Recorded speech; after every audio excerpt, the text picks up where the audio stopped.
Avengers tuh apaan sih artinya? Itu kalimat saya pagi tadi ketika sarapan. Begini ayah, anak saya yang bungsu yang baru 12 tahun mencoba memberi jawaban versi dia. Dia melanjutkan, kalau ayah dizolimi lalu ayah melakukan tindakan balasan langsung, itu ayah melakukan revenge namanya. Ini dark justice ya ayah. Ayah balas langsung sendiri. Kalau ayah nggak bisa balas, lalu aku yang membalas perilaku zolim orang ke ayah, itu aku namanya Avengers. Kalimat itu cukup menyentak saya.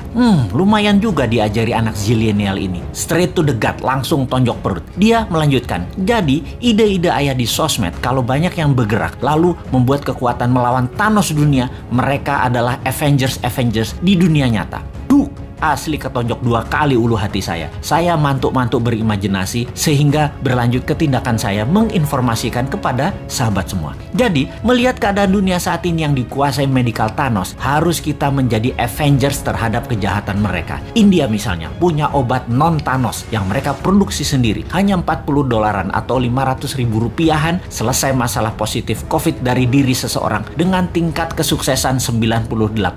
Di sisi ekonomi, keadaan ekonomi dunia yang dikuasai Thanos ekonomi yang namanya dolar dan sistem pinjaman IMF, kita harus buat imbangannya dengan rupiah. Thanos lain kita juga harus punya solusinya, yaitu mengalahkan Thanos teknologi Tiongkok, Thanos produk Tiongkok, Thanos uang Tiongkok, SDM Tiongkok yang sering dilindungi pejabat, yang kalau diganggu sama warga Indonesia akan mati Indonesia itu dan tidak akan dibantu lagi Indonesia itu sama Tiongkok. Ini berbahaya buat Tiongkok karena negara Tiongkok adalah satu-satunya yang bisa menolong ekonomi, dan jangan bikin marah karena mereka jadi nggak bisa bantu nantinya. Pejabat segitu rendahnya ya ke NKRI-anmu, kok herannya masih berkuasa dia. Padahal rakyat nggak pilih dia loh, tapi dia bisa melakukan apa aja saat ini. Segitu kuatnya tanaman program mindset di masyarakat ya. Tapi bener deh, saat ini buzzer banyak yang japri DM ke bosman untuk tobat. Bahwa setelah keluarga mereka banyak terpapar COVID dan bahkan meninggal, mereka mikir juga untuk selamanya menjadi corong semu kebenaran. Waduh, bahaya ini kalau lover jadi hater. Kita tidak boleh membenci saudara sebangsa. Kita hanya mengingatkan perilakunya buzzer yang menjadi ancaman integritas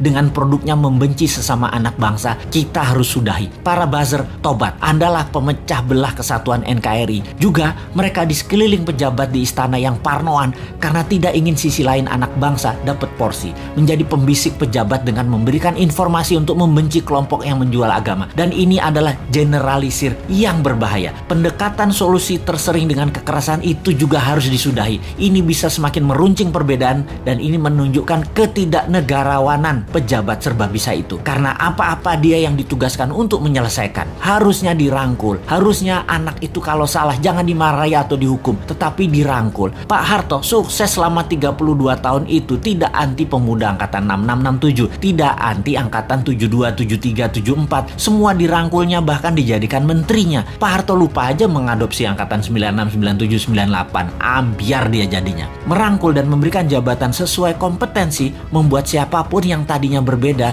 diberi kesempatan. Kalau berhasil, pejabatnya dapat nama. Kalau gagal, yang atas nggak dapat celah, tapi yang rusak adalah yang tidak kompeten tadi. Jadi gak ada ruginya sebenarnya kalau pejabat sekarang cerdas bernegaranya. Kalau pejabatnya sempit atau memang tak berilmu luas, ya pasti goncang bernegaranya. Masih belum nyadar juga ya wahai para pejabat ini. Ubahlah segera, reshuffle kabinet dengan mengganti 50% orang baru yang new mind. 3 tahun ke depan cukup membuat negara ini keluar dari arah yang miring ke satu sisi. Dan ingat, ada 190 negara lain yang bisa kita kerjasamakan, bukan hanya Tiongkok saja. Bener deh, yang tidak kompeten dan tidak cocok dengan perang dunia ketiga ini jabatannya dilengserkan, ganti dengan 30 orang baru. Tapi ya sudahlah, jabatan ada batasnya kok. Kita kembali ke Avengers. Dunia saat ini dikuasai dark side, dikuasai Thanos. Pertama, kita harus melakukan pemahaman dulu bahwa globalis cabal itu ada, tindakannya kejam, dan negara-negara pejabatnya yang lemah nasionalismenya pasti kemakan mereka dan negaranya tadi jadi jajahan versi baru. Kita harus edukasi bangsa Indonesia ini